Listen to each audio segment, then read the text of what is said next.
पिछले दिनों से जो पॉलिटिकल गहमा-गहमी चल रही है देश में एसआईआर को लेकर, और जिसमें कि विपक्ष ये सवाल खड़े कर रहा है कि किस तरीके से भारतीय जनता पार्टी चुनाव आयोग का प्रयोग कर रही है अपने चुनाव जीतने के लिए। हालांकि ये बात कहीं ना कहीं कुछ समझ में आ रही है कि किस तरीके से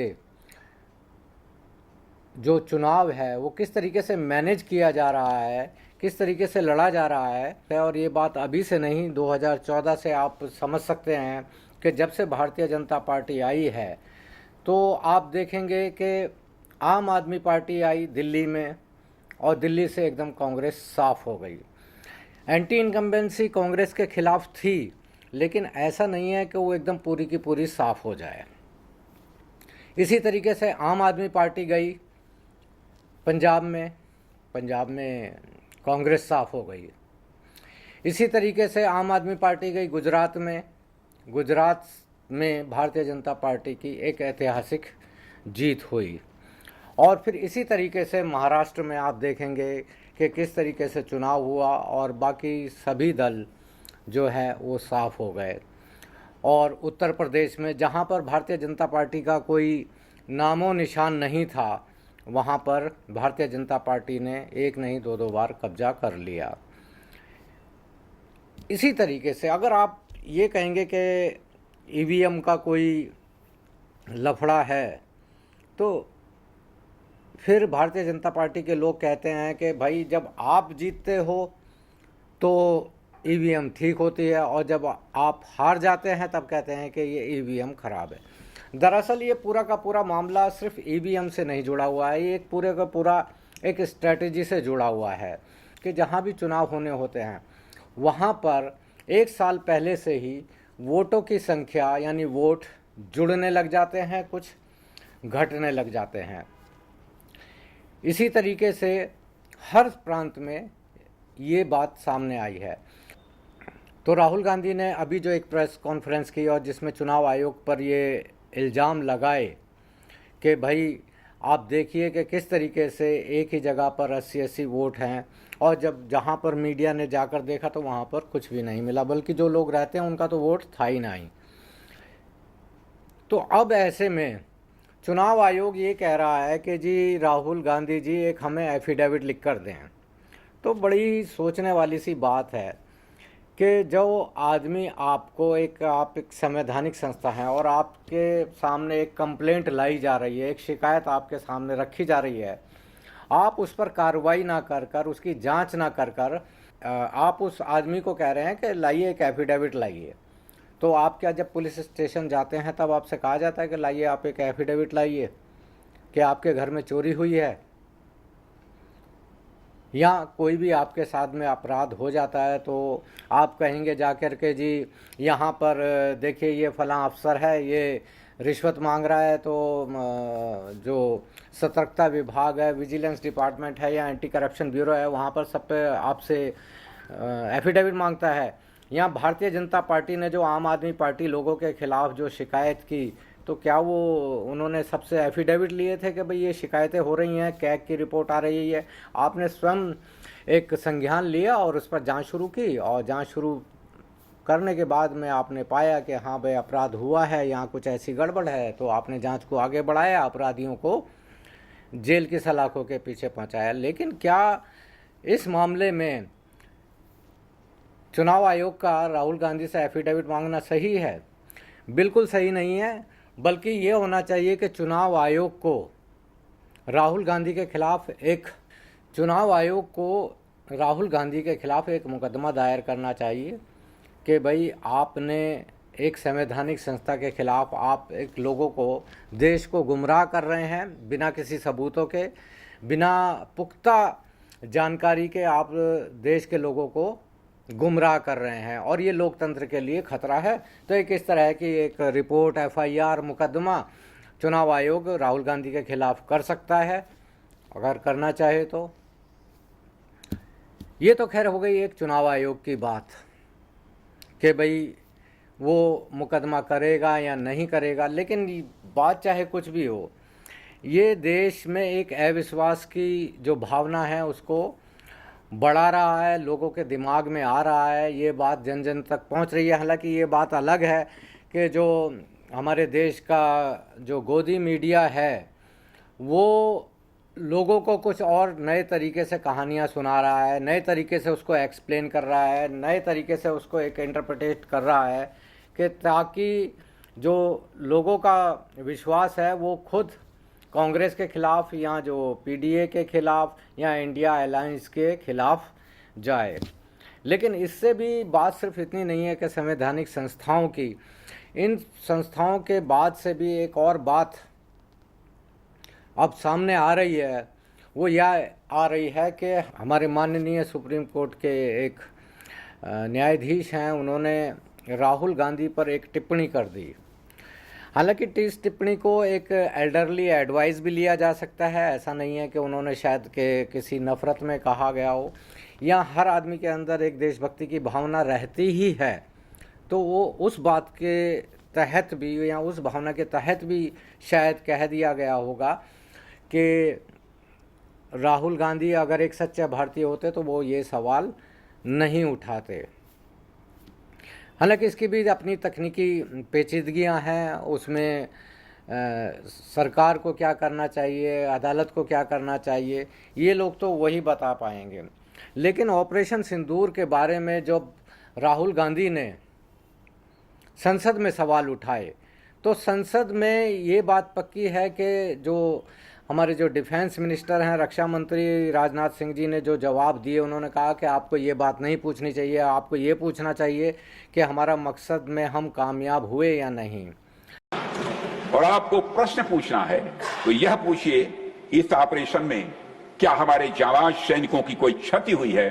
तो उसका उत्तर है नहीं। बिल्कुल ये बात तो होनी ही चाहिए, बिल्कुल सबको बतानी ही चाहिए, और खुद भारतीय जनता पार्टी और रक्षा मंत्री ने और सभी लोगों ने बताई भी है। लेकिन जब कोई किसी बात पर एक शक हो रहा है और कोई शंका है तो देश की संसद में देश के विपक्ष को ये बताना और उनको समझाना, उनको एकदम तसल्ली देना कि नहीं भाई ये बात ऐसा नहीं हुई है, इसलिए आप ज़रा ये देखिए, आपको इस तरह के सवाल नहीं करने चाहिए, जबकि सबूत आपके पास में है। जबकि ये बात खुद जो पूरा विपक्ष है वो ये कह रहा था कि स्पेशल सेशन बुला लो, बात कर लो कि भाई लोगों की शंका दूर हो जाए, तब भारतीय जनता पार्टी ने नहीं माना था कि अभी मानसून सत्र आने वाला है, उसी में ही बताएंगे। जब उस सत्र में ये बात पूछ ली गई, जबकि हालांकि सारे के सारे ऑपरेशन सिंदूर से सवाल जितने भी थे, स्टार्ड अनस्टार्ड जितने भी सवाल थे वो सारे हटा दिए गए थे। जब विपक्ष ने बहुत हंगामा किया तब सरकार इस बात पर राजी हुई कि चलिए आप ऑपरेशन सिंदूर पर बात कर लीजिए। और इस पर राहुल गांधी ने जब वो सवाल पूछे तो उन सवालों का जवाब, और आपको प्रश्न पूछना है तो यह पूछिए, इस ऑपरेशन में क्या हमारे जाबाज सैनिकों की कोई क्षति हुई है? तो उसका उत्तर है नहीं, हमारे सैनिकों की कोई क्षति नहीं हुई। In the end, I pay my solemn homage to my 5 fallen colleagues and brothers from the armed forces and civilians who have tragically lost their lives in Operation Sindoor. इसी तरीके से जब टैरिफ पर बात हो रही थी, ऑपरेशन सिंदूर पर बात हो रही थी, तो राहुल गांधी जी ने ये कहा प्रधानमंत्री श्री नरेंद्र मोदी जी को कि भाई आप डोनाल्ड ट्रंप का नाम ले दीजिए, उन कहिए कि मतलब आपके दबाव में हमने ये सब कुछ नहीं किया है। तो उस पर भी प्रधानमंत्री नरेंद्र मोदी जी चुप हो गए। लेकिन अब इसके बाद में एक और चीज़ सामने आ गई है। I want to talk about something like, if I can say, what were the reasons for success? One which I can think of is that there was political will. I'm being very, very candid here, very open here, because I hear various versions of it. I think if I tell you something, people will have to believe, because I was there listening to everybody, attending every meeting. There was very clear political will, very clear directions which were given to us, and there were no kind of restrictions which were put on it. Many people have spoken somewhere. Unfortunately, you know, everybody is speaking about it. कि कुछ ना कुछ मैं बोल दूंगा इस बारे में. So there have been talks about, was there any restriction? Were you kept constrained? If there were any constraints, they were self-made. We, the forces, decided what will be our rules of engagement.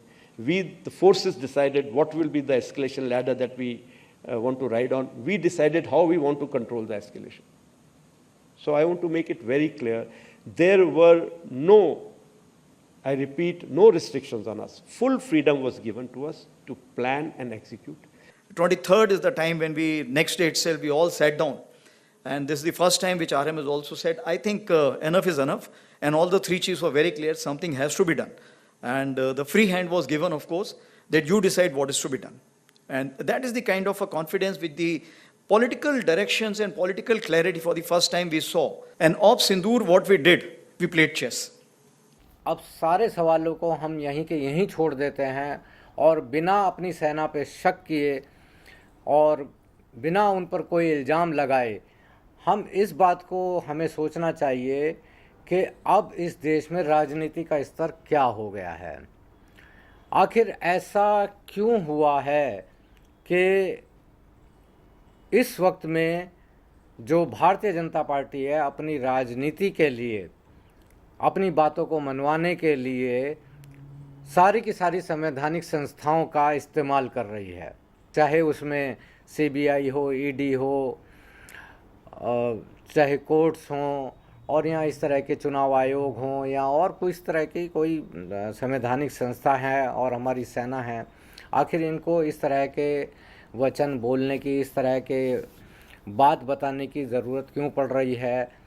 और जबकि उसका जो context है, ऐसा भी नहीं है कि कुछ लोग ऐसा कह नहीं सकते कि या अपने एक्सपीरियंस शेयर नहीं कर सकते, जब वो किसी दूसरी सभाओं में जाएंगे तो एक्सपीरियंस शेयर नहीं कर सकते, इस तरह के अधिकारी कर सकते हैं. लेकिन इसका जो कॉन्टेक्स्ट है, जो संदर्भ है, वो ये जोड़ रहा है कि अभी पिछले ही दिनों संसद में भारतीय जनता पार्टी के शीर्ष नेताओं को मुंह की खानी पड़ी और अब वो उन बातों का जवाब खुद ना देकर सेना के अधिकारियों से और दूसरे अन्य संवैधानिक संस्थाओं के जो शीर्ष पदाधिकारी हैं उनसे बुलवा रहे हैं. तो ये हमारे देश के लिए एक बहुत बड़े खतरे की घंटी है, जिससे कि हमें बहुत ही सावधान हो जाना चाहिए. सरकार से मेरा निवेदन है कि सरकार को भी इन चीज़ों से बचना चाहिए, क्योंकि हमारी जो बहुत सारी संवैधानिक संस्थाएं हैं जिसमें कि हम सेना को सबसे ऊपर रखते हैं, उनके हम चरित्र पर कोई भी ना तो उंगली उठा सकते हैं, ना दाग लगा सकते हैं. ये हमारी ही कोई भूल हो सकती है, हमारी ही समझने में कोई समस्या हो सकती है कि हम उस बात को समझ नहीं पा रहे हैं. लेकिन संदर्भों के आधार पर, वक्त के आधार पर हमें ऐसा लग रहा है कि इस तरह की जो चीज़ें हैं वो लोग कह नहीं रहे हैं, बल्कि उनसे बुलवाई जा रही हैं और अपनी राजनीति के तहत ये बुलवाई जा रही हैं, जो कि हमारे देश के भविष्य के लिए एक बहुत बड़ा खतरा है. धन्यवाद.